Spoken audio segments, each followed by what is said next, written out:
오늘 본문이 39절까지인데 좀 짧게 읽었습니다. 내용은 여러분들이 좀 참고를 하시면 좋을 것 같고요. 제가 질문을 하나 하고 시작을 해보려고 합니다. 여러분들은 신앙생활을 시작하신 지 몇 년이 되셨을까요? 모태신앙이신 분들이야 뭐 간단하죠. 본인의 나이를 대면 되니까.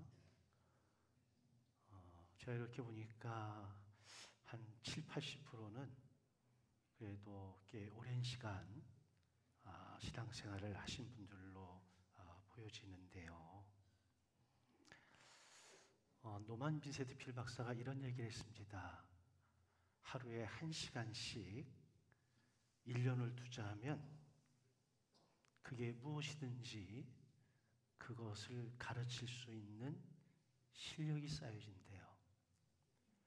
그런데 그것을 10년을 하게 되면 그 분야에서 세계 최고가 될 수 있다. 이렇게 이야기를 하더라고요.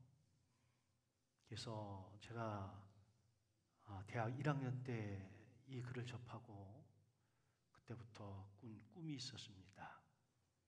성경을 읽되 연구하되 어떤 책을 이 정도 하면 내가 그 부분은 전문가가 되겠구나 라고 해서 실제로 그렇게 했습니다. 그래서 제가 기납적 성경 연구를 30몇 년 하면서 제가 다루었던 각권 책들은 제가 교재가 없어도 성경을 들여다보지 않아도 제가 설교하고 강의할 수 있게 되어졌어요. 그런데 우리의 신앙생활은 어떤가 보면 만약에 새벽 기도를 10년 이상 하신 분들은 새벽 기도에 관한 한 세계 최고가 돼야 되잖아요. 여러분들이 주일 예배를 그래도 오랫동안 드렸으면 예배에 관한 한 전문가 정도는 돼야 되지 않을까요? 그래도 여러분 나름대로 신앙생활을 오래 하신 분들 물어볼까요? 여러분들의 신앙의 성숙의 정도와 열매를 맺는 것으로 볼 때에 여러분 100점 만점에 몇 점을 여러분들에게 주실 수 있을까요? 50점은 안 됩니다. 되게 할 말 없는 분들이 50점 그러거든요. 한 70점 정도 되실까요? 겸손해서 100점은 없을 거고, 우리가 어떤 부분에 대해서도 정말 오랫동안 공을 들이고 애를 쓰면 어느 정도의 수준에 이르는 것은 분명합니다. 근데 이상하게도 그게 잘 적용이 되지 않는 부분이 신앙생활이 아닌가 하는 생각이 들어요. 왜 그러냐면 익숙해지는 것과 성숙해지는 것은 분명한 차이가 있습니다. 근데 우리는 익숙해지는 것에 대해서 성숙해지는 것으로 착각하는 경우가 많이 있습니다. 그렇죠. 한 분야에서 10년 하면 그 전문가 되죠. 그러나 그거는 익숙해지기 때문인 거죠. 그 10년 동안 그 분야에 대해서 반복적으로 하지만 조금 더 공부하고 연구하고 실력을 쌓는다고 한다면 처음 시작과 10년 후의 나의 모습은 전혀 다른 모습으로 성장과 성숙을 경험할 수가 있습니다. 그런데 때로는 내가 신앙생활을 오래 한 것이 내가 하나님께 은혜를 받는 데에 걸림돌이 되는 경우도 있더라는 거죠. 내게 하나님이 주신 직분이 이것이 집사가 되고 권사가 되고 안수 집사가 되고 장로가 되고 목사가 되는 이 과정 속에서 정말 하나님을 닮아가고 주님을 닮아가야 되는데 오히려 그것이 단순한 형식적인 것이 되어져서 오히려 하나님의 은혜를 받는 데에 걸림돌이 되는 경우가 실제로 많습니다. 신학을 공부하고 목회자가 되겠다고 신학교에 들어가면 1학년 때는 목사님 수준 정도 되고요. 2학년 때는 장로님 수준 정도 되고요. 3학년 때는 안수 집사 정도 되고요. 4학년 때는 집사 정도 되고요. 졸업할 때는 평신도가 돼서 나와. 잘못된 것 아닌가요? 그게 왜 그러냐면 이 모든 것들이 형식적이기 때문에 그렇습니다. 우리의 마음가짐이 언제나 하나님을 향해 있어야, 그리고 그 마음가짐을 가지고 내가 할 수 있는 최선을 다해서 하나님의 나라와 하나님의 의를 위해서 살아야 되는데, 우리가 그 방향성을, 목표를 놓쳐서 문제가 되는 경우가 많죠. 여러분, 노만 빈센트 필 박사의 주장에 따른다면 물어보겠습니다. 결혼 10년 차 되시는 분들 결혼의 전문가 되셨습니까? 결혼하기 전 연애할 때하고 10년이 지난 지금 더 사랑이 애틋하고 이제 꿀이 뚝뚝뚝 떨어지고 뭐 갈등이 없고 홈 스위트 홈 자랑할 수 있습니까? 얼굴이 다 아니잖아요.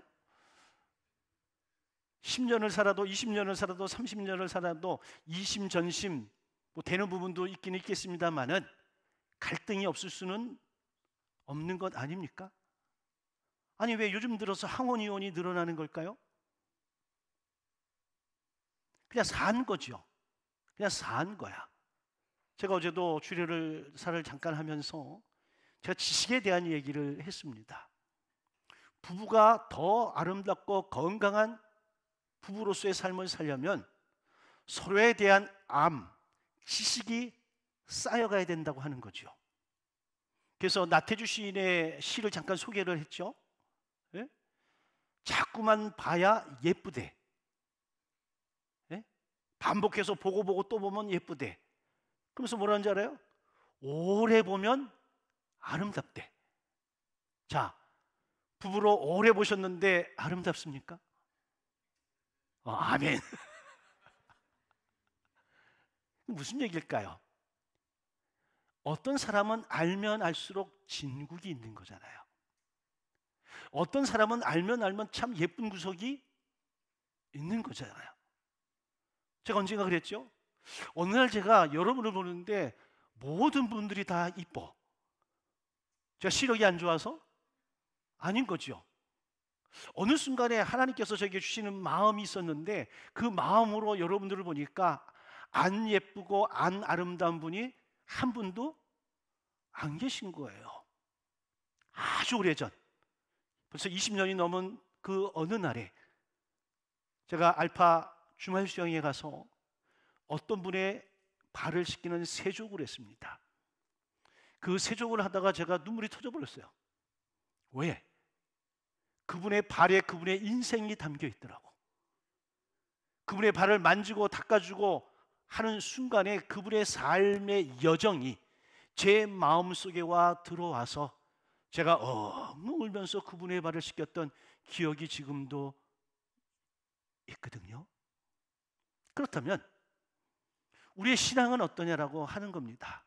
세월이 흐르고 연한이 쌓이고 직분이 이렇게 올라가고 그러면서 하나님을 향한 마음이, 하나님을 향한 나의 열정이 더 깊어지고 더 의미 있고 해야 되는데, 그러지 못하다라고 한다면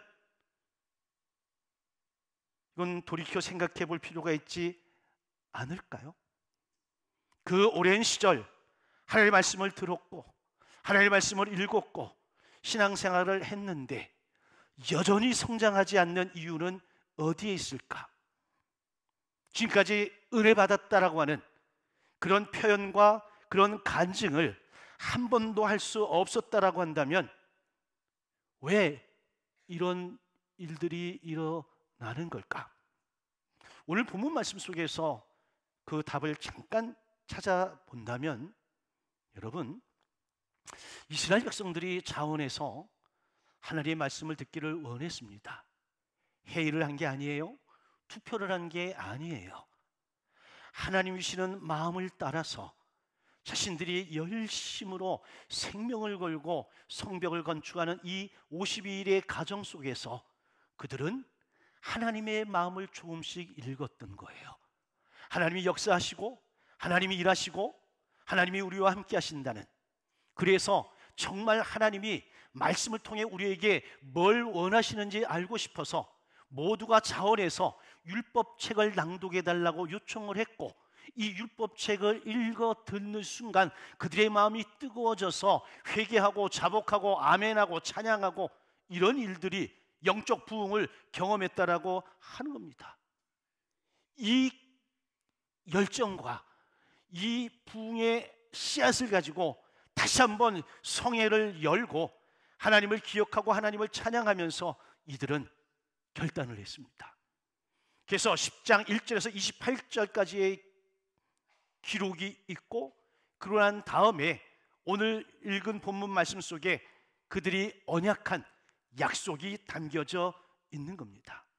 다시 말하면 그들이 하나님의 은혜를 받고 난 후에 하나님의 말씀을 통해서 자신들의 치부가 드러나고 이런 것들을 통해서 깨닫고 회개하고 자복하고 하나님의 긍휼의 은혜를 경험하고 난 다음에 이들은 그러면 내가 이제는 하나님의 말씀대로 살겠다라는 결단을 지금 하고 있는 거예요. 우리가 일상을 살아오면서 믿음을 가지고 살면서 여러분들이 지금까지 어느 정도의 결단을 하셨을까요?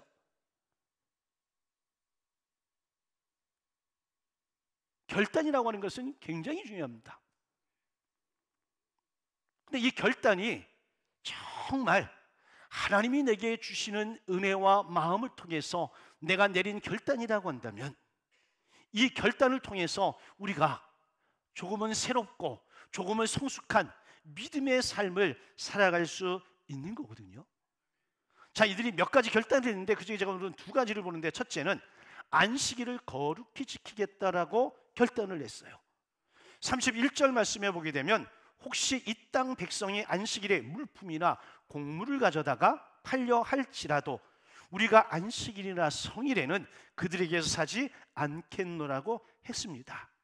이 말은 안식일을 거룩하게 지키겠다는 말인데, 이 말의 의미는 내가 하나님 앞에 진정으로 예배를 드리겠다라고 하는 겁니다.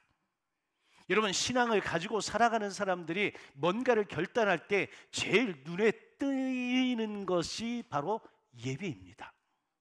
여러분들이 예배에 대한 태도, 예배에 임하는 자세, 이 부분이 단순히 주일이니 오고 가고 이런 차원이 아니라 내가 신앙적 결단을 통해서 내가 예배에 나오는 것, 예배드리는 삶을 사는 것 중요하죠. 여러분, 예배의 자리에 나오는 것은 믿음의 표현입니다. 여러분들이 봉사를 많이 하고 구제를 많이 하고 은혜를 많이 받는다 하더라도 예배가 온전히 하나님 앞에 드려지지 않는다라고 한다면 우리의 모든 것들은 여러분 의미가 많이 축소되는 거죠. 우리가 여러분 일주일을 살아가면서 이러저런 모습으로 살아가지만 여러분이 주일에 하나님을 예배드리는 이 예배가 온전히 예배 드려지도록 이 모든 것들이 영향을 미쳐야 되는 거예요. 그래서 예배가 온전히 하나님 앞에 드려지고 이 예배를 통해서 우리가 하나님의 임재를 누리고 하나님의 말씀을 듣고 또 새롭게 결단하고, 그래서 한 주간 동안 하나님의 사람으로서 승리의 삶을 살아가는 것. 그래서 우리의 삶의 일상의 중심은 다른 것이 아니라 뭐요? 예배여야 된다고 하는 겁니다. 그래서 경건의 삶을 살려고 할 때 이 경건이 유세베이아라고 하는 단어인데, 이 유세베이아라고 하는 단어 안에는 예배하다라고 하는 의미가 포함이 되어져 있어요. 다시 말해서 우리의 삶이, 그리스도인의 삶이 일상을 살아가는 데 있어서 핵심은 뭐다? 예배라고 하는 거예요. 우리가 모여 함께 드리는 이 예배도 중요합니다만은 매일매일 일상의 삶이 마치 하나님을 예배 드리는 것과 같은 그런 마음가짐과 태도를 가지고 살아가야 된다라고 하는 겁니다. 또 주일은 우리의 영적 아버지인 하나님께서 사랑하는 자녀들에게 일주일에 하루 쉴 수 있도록 주시는 타임아웃과 같은 겁니다. 아주 오래전에 어떤 분이 하프타임이라고 하는 제목의 책을 냈습니다. 인생의 전반전이 있고 후반전이 있다고 그랬죠. 여러분, 축구 경기도 중간에 뭐 있어요? 하프타임이 있습니다. 근데 농구 경기를 보게 되면 4쿼터를 하는데 4쿼터마다 쉬지만 그 이전에도 필요에 따라서 몇 회 정도는 타임아웃을 부르죠. 우리가 주일을 경험하는 것은 마치 타임아웃과 같습니다. 우리가 하나님 앞에서 어떤 은혜를 받고 말씀의 도전을 받고 깨달아서 어떤 결단과 목표를 했어요. 근데 이게 1년, 10년, 20년 이렇게 목표를 정하고 가는 것 쉽지 않잖아요. 그렇게 가다 보면 약간 핀트가 어긋날 수도 있고 방향이 틀릴 수도 있습니다. 이럴 때마다 재조정하고 하는 것이 주일에 하나님을 예배하는 이 자리에서 일어나는 겁니다. 일상을 살아가다 보면 이런저런 일로 내 마음이 다칠 수도 있고요, 내 의지가 흔들릴 수 있고요, 내 믿음이 불안해질 수도 있습니다. 그런데 주일에 예배하면서 하나님의 음성을 듣고 하나님의 임재를 경험하고 그러면서 하나님의 위로와 격려와 힘을 얻어서 다시금 내 인생의 방향성, 목표, 결단을 새롭게 하고 또 한 주간을 믿음으로 살아내는 거죠. 그래서 우리의 삶에 있어서 주일이 우리의 코치 되시는 주님께서 주신 타임아웃과 같다라고 하는 겁니다. 그런데 예수께서 우리의 코치라고 이야기할 때 세상의 코치와 다른 점이 있습니다. 세상의 코치들은 무조건 이겨야 되고 승리해야 돼. 그러나 우리의 영원한 코치 되시는 예수님은 그게 아니라 우리 자신을 위해서 코칭을 하신다라고 하는 겁니다. 제가 언젠가 이야기했죠. 일을 많이 하는 것, 여러분, 우리는 일에 관심이 많을지 모르죠. 그런데 하나님의 관심은 일보다는 누구에게?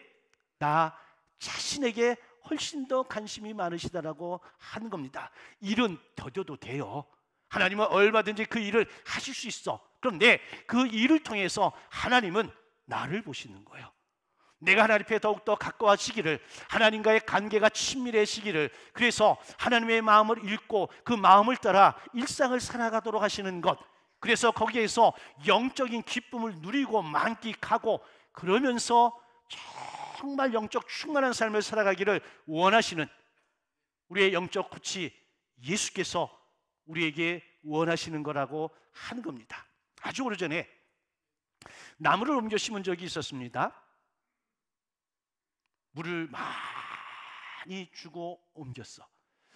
근데 나중에 가봤더니 내가 볼 때 물을 많이 준 거는 이파리가 싱싱하고 하늘을 향해 이렇게 솟아 있는데, 봤더니 어떤 것들은 그냥 푹 고개를 숙이고 뭐 죽은 것처럼 되어 있더라고. 제가 물을 주다 보니까 깜빡해서 거기는 물을 안 줬네. 똑같습니다. 여러분, 세상을 살아가면서 그리스도인으로서 여러분 당당하게 살고 있습니까? 주일 하나님 앞에 드리는 이 예배에 성공하면 우리는 하루 한 주간을 여러분 믿음 안에서 당당하게 살아갈 수가 있어. 그런데 내가 하나님의 은혜를 경험하지 못하고 예배가 온전치 못하면 한 주간을 살아갈 때 당당할 수가 없는 겁니다. 왜? 영적인 공급을 제대로 받지 못했기 때문에 그래요. 저와 여러분들의 시든 영혼이 수생함을 얻고 피곤한 육신의 새 힘을 얻는 시간이 여러분 바로 하나님을 예배하는 이 시간임을 믿으시기를 주의 이름으로 축원합니다. 하나님께서 저와 여러분들과의 특별한 만남을 위해서 오늘 주일을 예배해 놓으신 거예요. 그래서 우리가 하나님께 예배 드림으로 우리는 하나님에 대한 존경과 하나님에 대한 사랑을 표하는 것이고, 하나님은 그것을 받으시고 우리에게 사랑과 은혜를 풍성하게 부어 주시는 거예요. 그래서 주일에 드리는 이 예배는 하나님에 대한 칭송과 찬송과 경배가 하나님이 우리에게 주시는 사랑과 은혜가 만나는 현장이죠. 그래서 하나님의 영광을 받으시고 우리 인생들은 이 예배의 현장에서 하나님께로부터 힘과 격려와 위로를 받는 거예요. 그런 온전한 예배가 되기 위해서 우리는 사모하는 마음 그리고 집중하는 마음이 있어야 됩니다. 단순히 예배 자리에 왔다, 우리 도장 찍으러 온 거 아니잖아요. 참 잘했어요. 그래서 5번 참석하면 이런 거 없잖아요. 우리가 하나님을 예배하러 온 이유는 다른 거 없습니다. 앞에 있는 목사님에게 도장 찍으러 그거 아니잖아요. 옆에 있는 사람들에게 잘 보이려고 아니잖아요. 하나님을 온전히 예배하기 위함 아닐까요? 이 예배의 자리에서 여러분 간절함이 있으면 하나님의 음성이 들려요. 하나님의 임재를 누릴 수가 있습니다. 찬송하는 가운데에도 하나님이 우리의 마음 가운데 찾아오실 수가 있고요, 말씀을 듣는 가운데 성령께서 그 말씀을 깨달아 알게 하셔서 내 인생의 모멘텀이 되는 귀한 시간이 될 수도 있습니다. 그런데 단순히 그냥 참석하는 것에 의미에 두었다고 한다면 이 시간이 참 지루할 수도 있죠.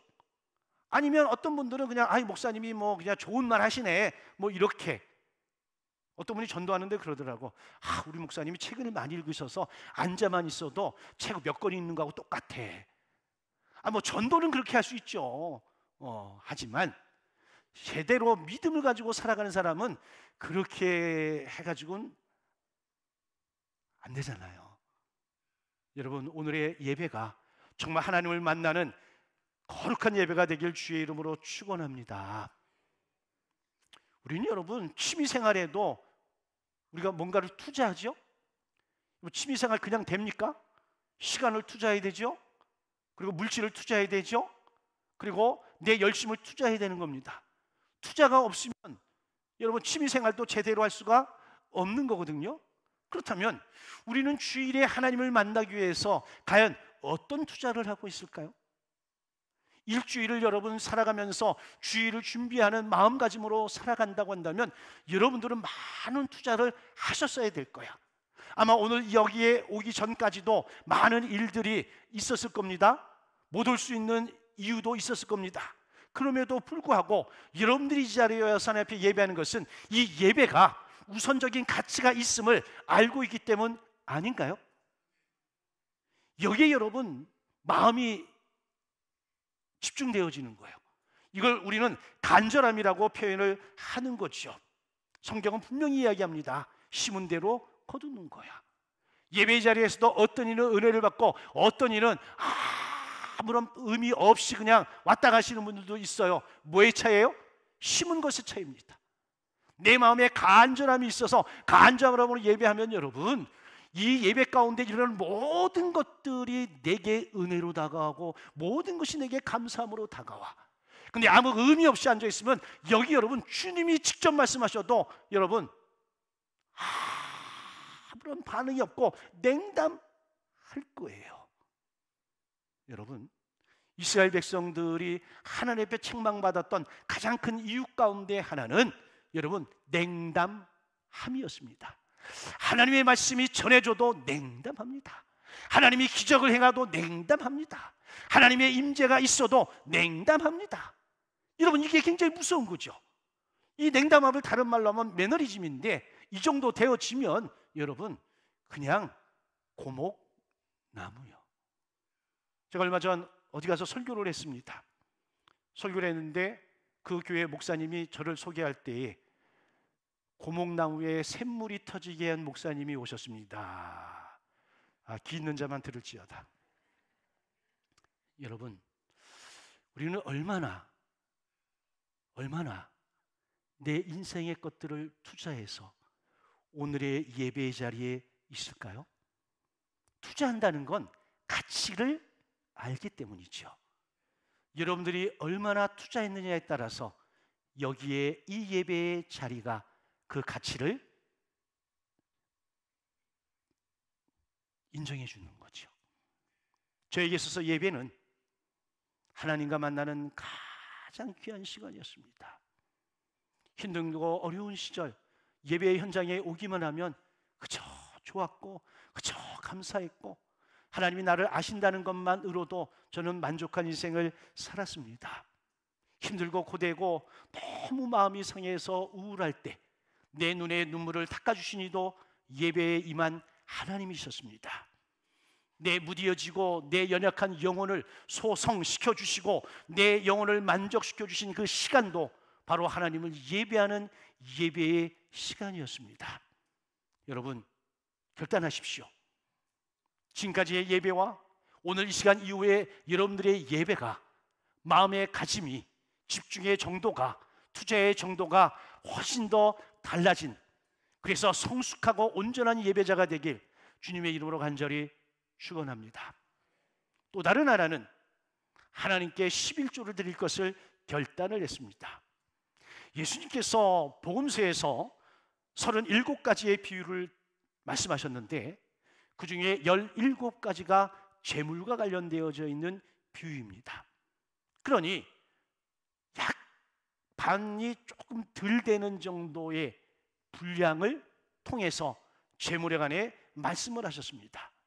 특별히 하나님과 재물 겸하여 섬길 수 없다라고 분명히 선언을 하셨는데, 우리말 성경에는 재물이라고 되어져 있지만 원문에는 맘몬 이렇게 되어져 있습니다. 맘몬이라고 하는 것은 돈귀신이요, 쉽게 말하면. 그러니까 돈을 단순한 재물이 아니라 그 속에 인격이 있고 영적인 의미가 있다고 본 거예요. 그래서 재물과 하나님은 겸하여 섬길 수 없다라고 말씀하시면서 내 마음이 있는 곳에 내 보물이 있는 곳에 내 마음이 있다라고 선언하신 겁니다. 여러분, 돈이 먼저입니까? 하나님이 먼저입니까? 우리 정답 알죠? 하나님이 먼저야. 근데 일상을 살아가다 보면 여러분, 내가 가지고 있는 돈을 어디에 쓰느냐 하는 것을 보면 그 사람의 신앙과 인격과 삶의 수준을 알 수가 있습니다. 먹는 것에 온통 관심 있는 사람은 먹는 것에 아무리 돈을 투자해도 전혀 아깝지 않습니다. 외모를 가꾸는 데에 그것도 뭐 분야마다 좀 다르긴 하지. 자기가 아주 집중해서 그것을 원하는 분들은 여러분, 그게 1,000만 원이든 100만 원이든 그거에 투자하는 걸 전혀 아까워하지 않습니다. 누구만 맞다나 죄송합니다. 얼굴을 가지고 이렇게 사시는 분들은 얼굴에 투자해요, 안 해요? 해요, 안 해요? 합니다.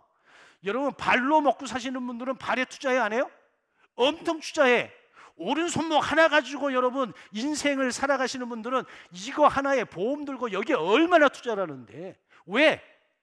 내 인생에 가장 가치가 있는 거 여기이기 때문에 거기에 내가 있는 재물을 아무리 쏟아부어도 전혀 아깝지 않다라고 하는 거예요. 그렇다면 우리가 하나님 앞에 드려지는 이 예배와 우리가 하나님 앞에 드리는 이 예물에 대해서 우리는 어떤 의미를 부여하고 어떤 생각을 가지고 있느냐라고 하는 거죠.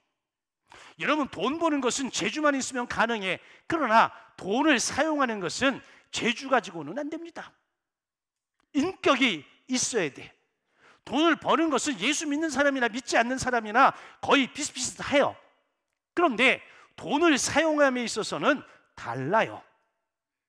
돈을 사용하는 데에는 그 사람의 신앙과 그 사람의 인품, 인격, 이 모든 것들이 다 담겨져 있거든. 지금 은퇴하셨습니다마는 높은 뜻 수익교회인가 담당했던 김동호 목사님이 오래전에 쓴 책이 있어. 깨끗한 부자. 이 책에 보게 되면 아주 재미있는 표현이 있어요. 교인을 특전대, 그러니까 군인 중에 특전대원 같은 교인과 조금 죄송한데 방위 같은 교인으로 나눴습니다. 여러분, 군대에 가면 모두가 군인이지만 특전대원들은 남다른 군인이요. 왜? 일반 병사들보다 고도의 훈련을 받기 때문에 그렇습니다. 제 친구 목사님이 군목인데 처음에 군목이 돼가지고 공수부대에 배치를 받았답니다. 그런데 가자마자 비행기 타고 올라가가지고 뛰어내리는 그 훈련을 하는 거예요. 근데 군대에서는요, 비행기 타고 올라가서 낙하산 타고 내릴 때 제일 1번으로 뛰어내리는 사람이 군목입니다. 뛰어내리기 전에 전 부대원을 향해서 그 시끄러운 그 비행기 안에서 기도해 주는 거예요. 그리고 그 모범을 따라서 우리 군 목사님께서 1번으로 뛰어내리겠습니다. 그러면 그냥 가가지고 걸고 뛰어내리는 거예요. 근데 그 딱 걸고 1초 걸린다네. 근데 그 1초 동안에 자신이 살아온 모든 인생이 주마등처럼 쫙 지나가더래. 회개했대잖아요. 처절하게. 그리고 1번으로 떼어 내리는 거예요. 여러분, 여러분 그거 뭐 쉽지 않을, 여러분 그거 잘못하면 죽을 수도 있어요. 실제로 그렇게 확률이 높지는 않지만 죽는 사람도 있다 없다? 있습니다. 그러니까 생명 걸고 줄 하나 달고 뛰어내리는 거예요. 여러분, 그렇게 한 번, 두 번 뛰어내리면 여기에 이게 붙어. 특공대 이게 붙어 이게. 근데 저 같은 그냥 일반 사병도 휴가를 나올 때는 여기다가 붙여. 근데 작아야. 근데 누가 제일 잘 알아? 내가 제일 잘 알아. 근데 나만 아는 게 아니라 다른 사람도 보면 작은지 알아. 왜? 포스가 다르거든. 포스가 달라요. 안 되는 거라. 여러분, 가짜는 가짜야. 그러니까 김동호 목사님 하시는 얘기는 바로 그거예요. 이 11조를 드리는 것이 신앙의 특전대원을 만드는 훈련이라고 이야기하시면서 인간이 가장 공포심을 느끼는 이 높이가 11m래. 근데 인간이 가장 공포심을 느끼는 재정의 액수가 11조래. 그래서 11조를 낼 수 있는 신앙인은 돈에 대한 욕심으로부터 점프할 수 있다라고 이야기를 하시더라고요. 그러면서 11조는 믿음의 훈련이다. 하나님의 것, 사람의 것 구별할 수 있어야 매사에 하나님의 뜻, 사람의 뜻 구별할 수 있다라고 이야기를 하고 있습니다. 또한 물질에 대한 올바른 몫을 제대로 가르치지 못하면 작은 유혹에도 넘어가기 쉬울 수밖에 없다라고 이야기를 하는 거지요. 여러분, 오늘 본문의 이스라엘 백성들은 하나님의 말씀을 듣고 깨닫고 회개했습니다. 그리고 성회를 열고 하나님을 찬양하고 예배하면서 온 백성들이 명단을 적고 그리고 결단을 했습니다. 내가 하나님 앞에 온전한 예배자로 서겠습니다. 내가 하나님 주신 이 재물 가운데 10분의 1을 하나님 앞에 드리겠습니다. 그런데 이 10의 1조는 신앙의 고백이요 믿음의 고백입니다.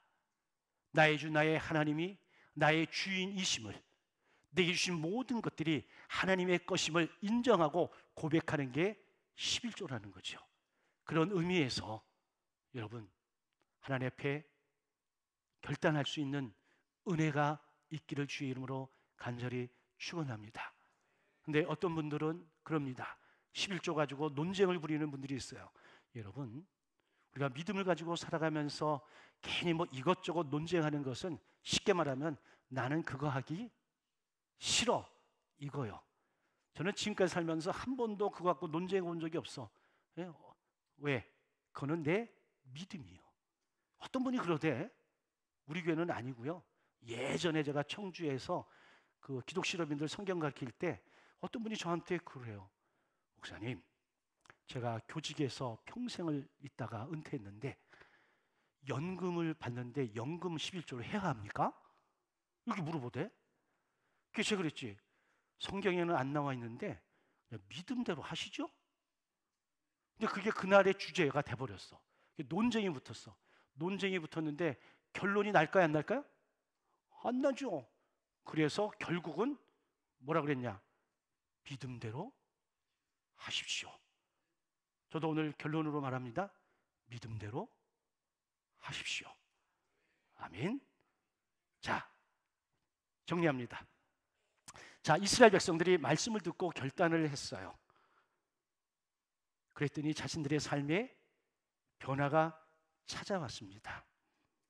이 변화를 통해서 이들은 하나님의 백성으로서의 삶을 당당하게 살아가고 하나님은 그들의 삶을 통해 영광을 받으시고 그들이 하나님의 백성으로 당당하게 살아갈 수 있도록 하늘의 신령한 은혜와 복을 내려 주셨습니다. 이 모든 가정의 일들이 오늘 저와 여러분들에게도 있어지기를 주의 이름으로 간절히 축원합니다. 아멘.